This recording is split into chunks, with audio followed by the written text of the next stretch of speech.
Saat tentara Rusia tewas dalam jumlah besar di garis depan, Putin bersembunyi di kantor-kantor rahasia di seluruh Rusia. Si burung unta besar politik Rusia itu terus mengubur kepalanya di pasir, benar-benar menyangkal apa yang dilihatnya. Sementara Kremlin mengakui bahwa Rusia sudah kalah dalam perang di Ukraina, Putin tetap menjadi satu-satunya orang Rusia yang benar-benar percaya bahwa Rusia bisa menang. Ini bukan kenyataan, melainkan delusi buatan Putin yang tetap ada meski Ukraina melakukan hal besar hingga rencana Rusia runtuh.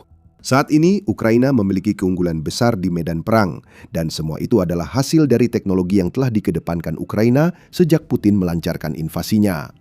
Drone jarak menengah Ukraina mengacaukan pasukan Rusia dengan menyerang di belakang garis depan. Ini merusak logistik Rusia, menghancurkan pusat komando dan kontrol, serta mencegah Rusia menyerang Ukraina dari wilayah belakangnya. Ukraina memanfaatkan peluang ini, mengambil keuntungan dari kesenjangan teknologi dengan Rusia untuk melancarkan serangan balasan dan menciptakan kekacauan di wilayah belakang Rusia, yang mengarah pada satu fakta jelas. Ukraina berada dalam posisi terbaik yang pernah dicapainya selama hampir 1 tahun terakhir. Menurut Presiden Ukraina Volodymyr Zelensky, pada 3 April, intelijen dari sumber Inggris menunjukkan kondisi garis depan Ukraina saat ini adalah yang terbaik dalam waktu lama. Ngomong-ngomong, Rabu lalu ada laporan dari intelijen saya dan analisis intelijen Inggris. Saya menerima penilaian MI6 tentang situasi di garis depan, terutama bahwa kondisi saat ini adalah yang terbaik bagi Ukraina dalam 10 bulan terakhir, kata Zelensky. Alasannya adalah drone jarak menengah. Dan ada banyak orang di dalam Kremlin dan kompleks militer Rusia yang mencoba memperingatkan Putin, bahkan ketika Presiden Rusia itu berjalan-jalan dengan jari-jarinya menutup telinganya rapat-rapat. Kita akan bahas lagi peringatan dan kondisi delusi Putin. Pertama, Institute for the Study of War, ISW, menilai drone Ukraina kini mendominasi langit. Dalam postingan di X pada 10 Juni April, ISW menyebut laporan Rusia dan Ukraina tampaknya mengkonfirmasi laporan dari medan perang bahwa pasukan Ukraina memiliki keunggulan drone atas pasukan Rusia di medan perang. Keunggulan itu jadi kunci mandeknya serangan musim semi Rusia dan keberhasilan serangan balasan Ukraina, tambah ISW. Kunci keberhasilan Ukraina baru-baru ini tampaknya adalah peningkatan serangan terhadap sistem pertahanan udara Rusia yang pada gilirannya membuka koridor udara yang aman untuk memungkinkan serangan drone jarak menengah lainnya yang telah kami sebutkan sebelumnya. Atlantic Council menambahkan bahwa setelah bertahun-tahun pertempuran saling balas di lini drone, Ukraina secara pasti telah unggul melawan Rusia. Serangan jarak pendek dan jauh kini dilengkapi serangan ke pasukan Putin di belakang, sehingga Ukraina bisa menjangkau wilayah di balik sekitar 20 km jangkauan drone FPV mereka di zona pembunuhan luas Ukraina. Serta sebelum jarak 300 km atau lebih yang dapat ditempuh drone jarak jauh Ukraina untuk menyerang wilayah Rusia. Sekali lagi, semuanya soal teknologi. Teknologi Ukraina lebih baik daripada teknologi Rusia. Itu kabar yang tak bisa diterima Putin. Itu bertentangan dengan narasi, merusak propaganda. Tapi angka-angka tidak berbohong, dan angka-angka itu mengatakan semua yang perlu dikatakan tentang serangan Rusia saat ini. Sejak Januari, serangan jarak menengah Ukraina hampir 3 kali lipat jumlahnya. Menurut laporan, pada bulan Januari ada 41 serangan. Pada bulan Februari, Ukraina meluncurkan 61 drone jarak menengahnya. Kemudian pada bulan Maret, Ukraina mengirimkan 115 senjata barunya yang mematikan ke arah Rusia. Serangan jarak menengah itu merupakan bagian dari 11.000 misi tempur per hari yang dikatakan oleh Panglima Angkatan Bersenjata Ukraina, Alexander Syrskyi, bahwa pasukan sistem tak berawak Ukraina kini sedang lancarkan. Ini dominasi drone tanpa batas, dan Maret jadi puncaknya sejauh ini. Pasukan drone Ukraina menghancurkan 150.000 target yang telah diverifikasi. Jumlah ini 50% lebih banyak dibandingkan yang mereka hancurkan pada bulan Februari. Dan angkanya terus bertambah. Serangan jarak menengah Ukraina telah menghancurkan 143 gudang dan fasilitas logistik Rusia.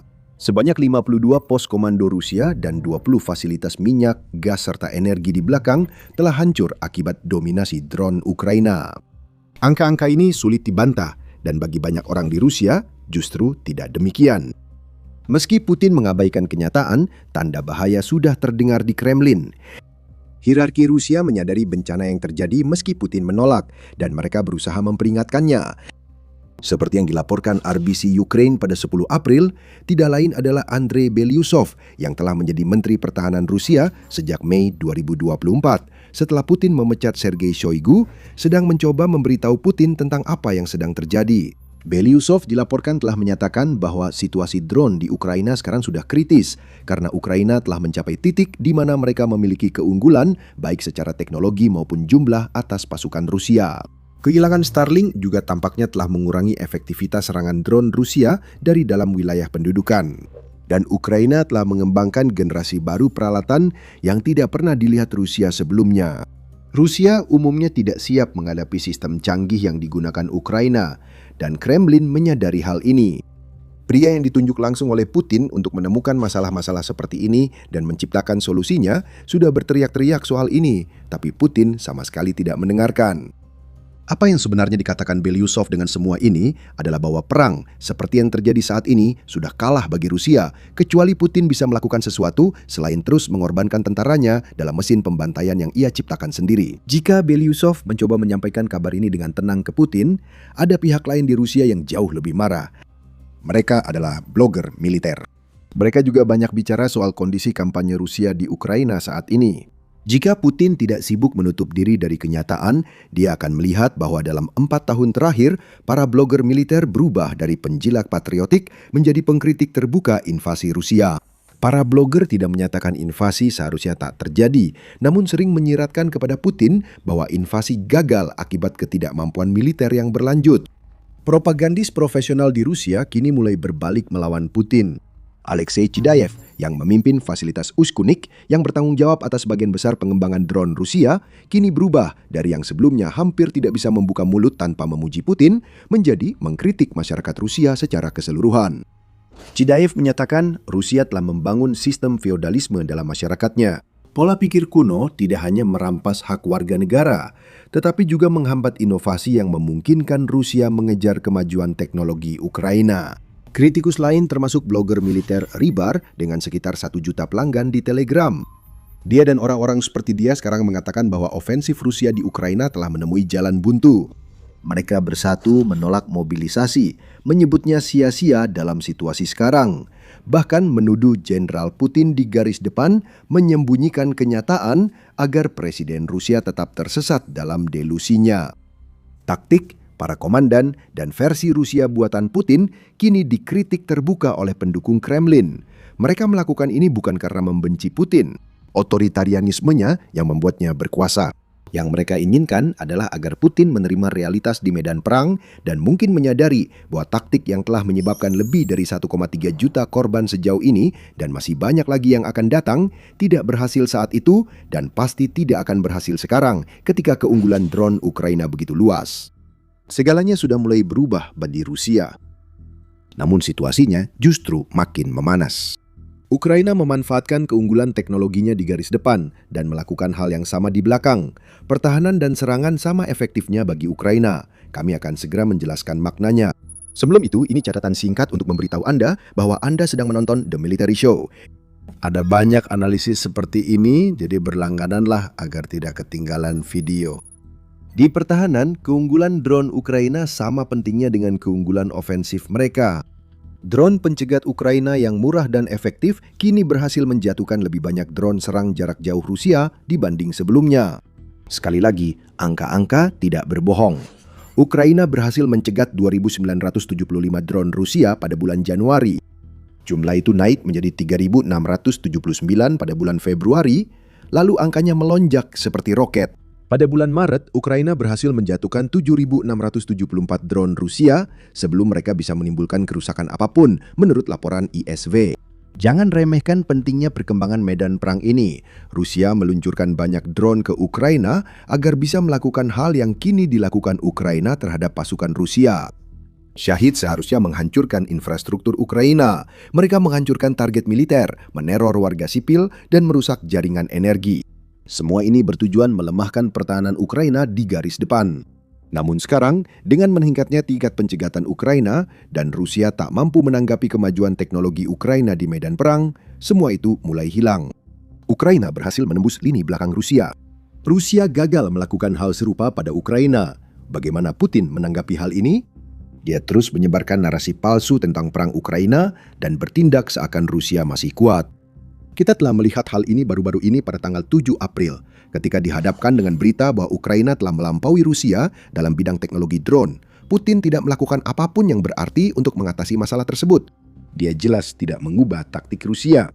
Rusia kehilangan 1.440 tentara hanya dalam 24 jam menjelang 11 April. Jadi para prajurit yang dijadikan umpan masih saja jadi sasaran empuk drone Ukraina. Tidak, semua yang bisa dilakukan Putin sebagai respons terhadap semua ini hanyalah melontarkan peringatan lemah kepada negara-negara Baltik yang menurutnya membantu Ukraina dalam kampanye drone jarak jauhnya melawan Rusia. Ada ancaman samar-samar dari Rusia bahwa akan ada respons jika negara-negara seperti Estonia dan Latvia bersama dengan Finlandia mengizinkan Ukraina menggunakan wilayah udara mereka untuk melancarkan serangan jarak jauh terhadap infrastruktur minyak Rusia di Laut Baltik. Ukraina sudah sering melakukannya. 2 pelabuhan utama Rusia di Baltik sempat ditutup pada akhir Maret hingga awal April akibat serangan drone Ukraina berulang kali. Inilah yang bisa dilakukan Putin, mengulang ancaman yang sama, sementara ia salah paham dan mengabaikan masalah nyata yang dihadapinya. Bukan bantuan negara Baltik ke Ukraina yang perlu dikhawatirkan Putin, melainkan delusi ciptaannya sendiri yang jadi masalah besar. Dan yang paling utama dari delusi-delusi itu adalah gagasan bahwa Rusia entah bagaimana mampu memenangkan perang yang dimulai oleh Putin. Pada 9 April, Robert Fox, yang merupakan editor pertahanan di media Inggris The Standard, memaparkan penolakan Putin untuk menerima kenyataan. Mereka menyerang jauh ke dalam wilayah Rusia dan itu menyebabkan kerusakan nyata, kata Fox tentang Ukraina, sebelum menambahkan. Tapi masalahnya, meskipun ini mulai masuk ke surat kabar Rusia tentang kerusakan yang terjadi, Putin sendiri benar-benar menyangkal hal ini. Begitulah adanya. Walau media Rusia, blogger militer, dan menteri pertahanan yang memperingatkan, Putin tetap menolak mendengarkan. Dia segera jadi satu-satunya orang Rusia yang percaya perang ini bisa dimenangkan, meski Kremlin bilang situasi di Ukraina sangat kritis. Pertanyaannya, berapa lama Putin bisa terus menyangkal saat semuanya runtuh di sekitarnya? Pada bulan Maret, tingkat korban bulanan Rusia naik sebesar 29% hingga mencapai rekor 35.351, dengan 96% dari korban tersebut disebabkan oleh drone. Pada bulan yang sama, Rusia juga memecahkan rekornya untuk jumlah korban terbanyak dalam satu hari di tahun 2026, ketika mereka kehilangan 1.710 tentara pada 17 Maret. Namun kita tahu kematian di medan perang tak memengaruhi Putin meski jumlahnya besar. Ia memperlakukan tentaranya seperti umpan meriam, jadi pada dasarnya mereka melakukan apa yang diharapkan. Aksi Ukraina di pelabuhan Baltik Rusia bisa menarik perhatian Putin. Keuntungan hampir $1 miliar yang diperkirakan yang dihasilkan oleh lonjakan harga minyak setelah operasi Epic Fury di Iran telah lepas dari genggaman Kremlin akibat serangan drone di Baltik tersebut. Putin diperingatkan musuh-musuhnya untuk menghentikan perang yang tak bisa ia menangkan. Menteri Eropa dan Urusan Luar Negeri Prancis Jean-Noël Barrot menyampaikan langsung kepada Putin apa yang benar-benar dihadapinya saat Uni Eropa mengumumkan gelombang sanksi baru pada Maret lalu. Itulah faktanya, Vladimir Putin harus menerima bahwa perang agresi yang ia mulai membuat negaranya terancam kekurangan sumber daya dan kehilangan kredibilitas, sehingga harus dihentikan. Ini kegagalan strategis, politik, dan ekonomi yang harus segera diakhiri. Barrot menyampaikan hal ini saat menyoroti kegagalan Rusia bukan hanya di Ukraina, tetapi di seluruh dunia. Di Afrika, Barrot menyatakan Uni Eropa kini investasi 200 kali lipat lebih besar dari Rusia. Itu adalah lingkup pengaruh yang mulai lepas dari Putin. Kerugian yang dialami Nicolas Maduro, Ali Khamenei, dan Bashar al-Assad di Venezuela, Iran, dan Suriah makin melemahkan pengaruh global Rusia. Putin mulai runtuh di panggung global maupun di Ukraina. Putin memang harus mulai mendengarkan seseorang. Para menterinya, blogger militer Rusia, menteri luar negeri, minyak terbakar, tentara Rusia tewas, lubang di neraca bank Rusia, dan dengungan drone jarak menengah Ukraina saat menghancurkan lebih banyak aset di garis belakang. Salah satu hal ini harus bisa menembus penyangkalan Putin, menyadarkannya bahwa kemenangan yang ia bayangkan di perang Ukraina kini mustahil. Kamu mungkin ingin berpikir begitu, bukan? Namun Putin masih terjebak dalam delusinya, bertindak seolah dari posisi kuat, padahal bagi siapapun yang memperhatikan banyak kegagalan Rusia di Ukraina itu justru tanda keputusasaan. Dalam pidato malam tahun baru 2025, Putin mengatakan kepada rakyat Rusia bahwa ia dan mereka harus percaya pada militer Rusia dan kemenangannya. Itu terjadi saat Rusia berpura-pura menguasai wilayah yang sebenarnya bukan milik mereka. Pada 2026, keunggulan drone Ukraina makin nyata, sementara Putin tetap mempertahankan narasi kemenangan Rusia meski semakin goyah. Kami melihat hal itu menjelang akhir Maret yang seperti yang mungkin Anda ingat merupakan bulan dengan jumlah korban Rusia terbanyak sepanjang tahun 2026. Putin menanggapi besarnya jumlah kematian yang disebabkan oleh taktik kunonya terhadap tentaranya sendiri dengan memberikan tenggat waktu 2 bulan kepada Ukraina untuk keluar dari Donbas. Apa akibat jika Ukraina menolak? Rusia akan menyerang dan entah bagaimana menang. Bagaimana Rusia akan melakukannya masih jadi pertanyaan karena serangan musim semi Rusia Maret lalu gagal membuat kemajuan dan Ukraina menyerang belakang Rusia dengan drone jarak menengah. Mengenai serangan itu, pada 25 Maret, media United 44 merangkum situasi sebenarnya untuk Putin. Media mencatat Ukraina telah menewaskan jumlah rekrutan Rusia yang biasanya terkumpul seminggu hanya dalam 3 hari, ditandai rekor 1.710 korban jiwa dalam sehari seperti disebutkan sebelumnya. Inilah realitas serangan musim semi, pembantaian kacau pasukan Putin yang dihantam di garis depan dan belakang. Bagaimana mereka bisa berharap lebih baik? Selain penyangkalan dan delusi, Putin juga terjebak paranoia, sehingga kemungkinan besar tidak tahu apa yang sebenarnya terjadi di garis depan. Ini adalah seorang pria yang tidak menggunakan ponsel atau internet, seperti yang diungkapkan oleh Business Insider dalam laporan tahun 2023, yang juga menyebutkan bahwa Putin hanya akan menerima pembaruan situasi pertempuran jika disampaikan oleh anggota lingkaran terdekatnya.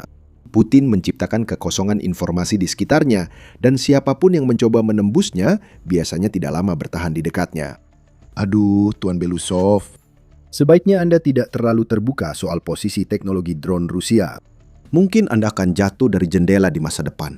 Atau jika beruntung terkena tuduhan korupsi palsu dari orang yang justru mendorong korupsi di seluruh Kremlin. Ada juga rumor bahwa Putin meminta para oligark Rusia langsung mendanai perang di Ukraina, meski Putin telah membantahnya menurut Politico. Namun, itu akan menunjukkan bahwa dia setidaknya memiliki sedikit pemahaman tentang seberapa parah perang itu telah gagal. Rusia seharusnya tak perlu meminta dana tambahan untuk operasi militer yang seharusnya sudah selesai dalam hitungan hari. Tapi kini sudah 4 tahun dan situasinya makin buruk bagi Rusia. Penolakan total Putin atas situasi di Ukraina menandakan kekalahan perang itu. Rusia tak akan bisa bangkit dari ketertinggalan akibat keunggulan drone Ukraina dan banyak suara di sekitar Putin yang diabaikan oleh pemimpin Rusia itu. Kami telah menyoroti beberapa di antaranya dalam video ini, tetapi masih banyak lagi yang lainnya. Strategi perang Ukraina memicu lebih banyak kekhawatiran di Kremlin daripada yang kami bahas di sini. Anda dapat mengetahuinya dengan menonton video kami. Dan jika Anda menikmati video ini, pastikan Anda menekan tombol subscribe agar tidak ketinggalan apa yang akan disajikan The Military Show berikutnya. Dan seperti biasa, terima kasih telah menonton.